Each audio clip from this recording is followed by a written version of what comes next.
Hey, Eagle fans, it's EaglefanKarl, and this is going to be my reaction to another loss. I don't even know what to say anymore. Not even wearing Eagles gear today. I didn't feel like it. Gotta ask, what exactly is wrong with this team? What's wrong with Carson, for that matter? Um, I'm jumping ahead a little bit here, but no surprise. I don't see who else you could name, but he's going to be my number one dud. And that interception was terrible that he threw to that it was absolutely a killer. Where we had finally had a chance to take a lead, maybe turn the momentum of that game around, and that interception just absolutely killed it. That killed any possibility that we were coming back. After that happened, I knew there was no way we were winning that game. He really underthrew the ball if you look at it, because if he gets it a little higher, then only Arcega-Whiteside is the only one that can get it. But I really just feel like that was a blown opportunity, and I've got to wonder: is this confidence shot? Um, and if so, why? Is it because he's got the lack of a training camp? Did that really throw everything off, and that he doesn't have that much time working with these receivers yet? Maybe that's a possibility. If you look at the last 2 weeks, the guys that he's had success really getting the ball to are the tight ends, and in week one, Greg Ward, and in week two, Deshaun Jackson, and that's about it. He really, a couple of throws here and there to some of the other guys, but for the most part, is not really doing much in terms of getting the balls to some of these newer guys. So you've got to wonder if that's playing some of a role. I've got to wonder if drafting Jalen Hurts affected his psyche in some way, and it wouldn't surprise me if it did. Frankly, I think he's got to be a bigger person than that, but that's a possibility. And I don't know how that affected the dynamics of the locker room. But it just seems like he is off right now. And part of the problems, I mean, it wasn't just the interception. There was just other throws he missed. He just does not appear to be as sharp. This broke a streak of, I think it was 22 straight games where he had a touchdown pass. And, he did not look good. And the offensive line did a better job this week. So you can't sit there and blame it on the offensive line. So it really was sort of a terrible week for him, and that's just that was brutal. And so for that reason, he's going to be my number one dud when I get to that. Let's put all that aside for the time being, though, and try and talk about some good stuff. I do have a couple studs that we can talk about. I'm going to give two honorable mentions for my studs, because I don't want to give them full-blown stud status, even though I'm only going to have two. But I'm going to give honorable mentions to Zach Ertz and Miles Sanders. Miles Sanders, if he didn't have the fumble, absolutely would have been on here. But that fumble really just started the whole game off poorly. But after that, Sanders was really good. So you've got to give him some props for that. Ertz, I think I would have made him a dud last week if I had more room, but I've stuck with my thing of only naming five. But the drop that he had at the end of the game really was bad. But he acquitted himself by having a decent game in this one. Certainly not earth shattering, but he had a decent game and was a nice bounce back from the week before. My number two stud, now that I am going to have two studs, my number two stud seems like, only because I didn't want to just list one. My number two stud is going to be Jake Elliott, because you can't really complain about Jake. He's been fairly solid. He did miss one kick in week one, but in this game, he was solid, and we didn't have to worry about him, even with some windy conditions that they had. So Jake Elliott's my number two stud. And my number one stud is going to be Lane Johnson. I think it just showed what a difference it made having him back in the lineup. I think he really solidifies that right side of the line. And for that reason, I think that he really is probably our best offensive lineman at this point, and maybe has been for the last few years. And I really think that he's been a solid anchor on that side of the line. And the difference of having him back, I think, really showed from week one to week two. So Lane Johnson's my number 1 stud of the week. But we've got to talk about the duds. Like I said, Carson Wentz is going to be number 1, so we'll go ahead and put that one there already. The rest we'll do in reverse order like normal. Number 5, my number 5 dud of the week is going to be Jim Schwartz, who frankly just took too long to adjust to what the Rams were doing. The Rams were doing one of those things where they were getting the ball out quick, and if you weren't right up on the receivers, they were going to be doing a lot. It took him a while to get adjusted to that and have his guys do more press coverage, which he doesn't like to do, but this is what happens when you don't do that. And he made Jared Goff look like a Hall of Famer for the first half of this game, and they just were not able to make any stops. And that's a direct indictment on the defensive coordinator. So Jim Schwartz is my number 5 dud of the week. My number 4 dud of the week is going to be J.J. Arcega-Whiteside. What's he even doing on the roster at this point? It's really pathetic. The interception, I think, was on Carson. Part of you wonders was there a little miscommunication? I think the ball was underthrown, but even if it had been thrown high, I have no confidence that he'd be able to go up and get it. He's just a terrible, terrible pick and terrible receiver. So it's brutal. I think that, it's underscored by the fact that then you watch the Sunday night game and you see DK Metcalf doing what he did for the Seahawks last night, and he was taken after Arcega-Whiteside, and he's been a lot better. I think I read that he's got that Metcalf has 10 touchdown catches over his career, whereas Arcega-Whiteside has 10 receptions over his career. So that just tells you just how out of whack that is, that our guy has the same amount of receptions, overall catches, as another guy has touchdowns. That just shows just how bad of a pick that was, and he's really been brutal. And you got to ask, if he wasn't a second round pick, would he even be on the team? And I would have to imagine the answer to that is no. We're stuck with him for this year, and they might even go with next year just because they don't want to give up on a second rounder that quick. But that just goes to show just how bad it was.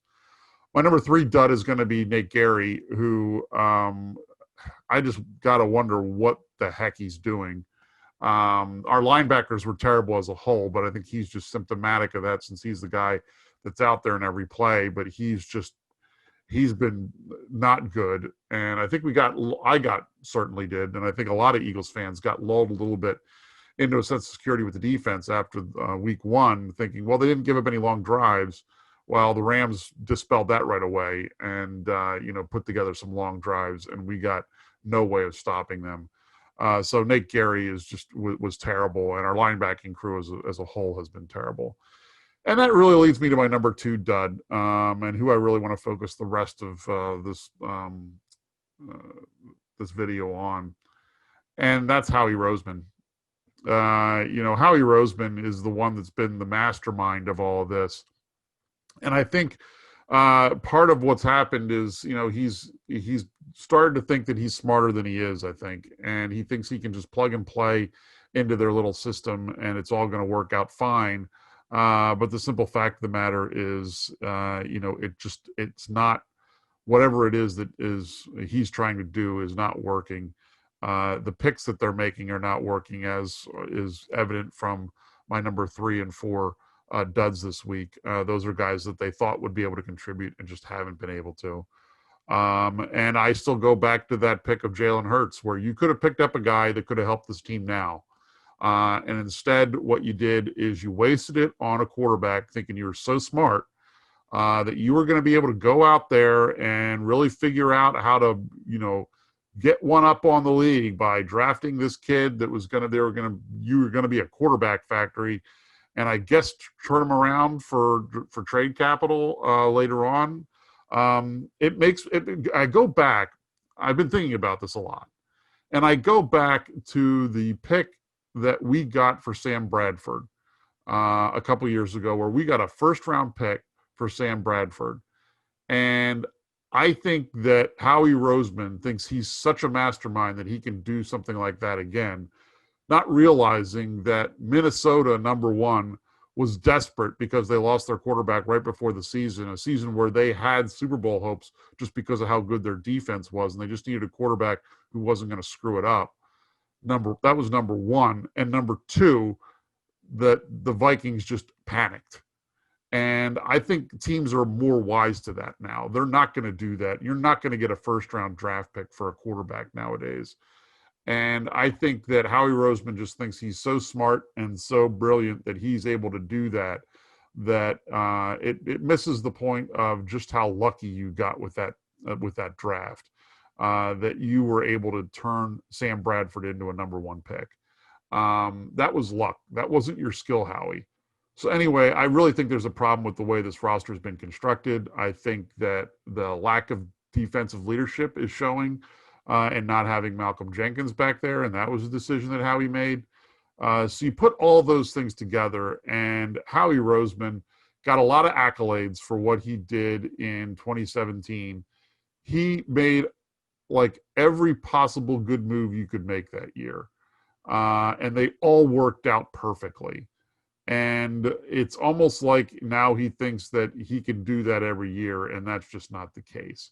There was some of those where you just got really lucky on what you did. Bringing Nick Foles back on that contract was lucky that you got in that situation. Some of the other signings they made, trading for Jay Ajayi midseason, was a lucky move that you made. And so some of that stuff, I think that it was just pure luck. And now he thinks that he's this great person, and that was this great talent evaluator. He's gotten lucky on some of his free agent signings. Their draft picks have not been that good. And it's starting to really show now, where you've got some problems with some of the draft picks and their lack of production. I didn't even get into the whole thing with the fact that they used that a second round pick a couple of years ago on Sidney Jones, and they got nothing out of that. And so stuff like that, it's just, one thing after another. Their drafts have been terrible, and it's finally starting to catch up with them. So I thought at the beginning of the season, when I did my prediction video, that they were sort of mediocre to a little bit above, that they could overcome some of the deficiencies in their roster because of some of the good players that they did have. Well, now you've got one of those good players, Carson Wentz, looking lost. So that's not going to happen now. So now you've got to wonder, this is a mediocre to below average team. And 8-8 might be stretching it. If you look at the next stretch, sure, we could win next week against the Bengals. But after the 3 games after that, we could be looking at starting 1-5. So it's really a mess. And the one thing, of course, that makes it worse yesterday is Dallas has the big comeback, and they come back and win. So that just, was the capper on what was a miserable day. And then, of course, news came out today that they're putting Sayamalu on IR, so he's going to be out for at least the next 3 weeks. So we're now down to 2 of our original starters on the offensive line. So it's really not looking good for our team right now. There is one possible silver lining in all this. While Dallas did come back, they looked terrible against a not very good team. So it appears that this division really sucks. Washington and Dallas are tied at 1-1 right now, with the Giants and us at 0-2. So we're only a game out of first place still. And here's a side note. When I was doing my predictions, I should have thought of this for playoff teams. The NFC West plays the AFC East and the NFC East this year. So all of their teams play all 4 of the teams in those 2 divisions. So that's 8 games they have against 2 divisions that I don't think are very good. So now that they've expanded the playoffs to 7 teams in each conference, it could actually happen where all 4 teams from a division make the playoffs. That's a possibility with the way the schedule is structured this year and how good I think the NFC West is, and then going up against the lousy teams in the AFC East and the NFC East. This could very well be a situation where the NFC West, it wouldn't shock me at this point if all 4 of those teams ended up making the playoffs. One obviously is a division winner, and the other 3 filling in the wild card slots. That would not surprise me at all.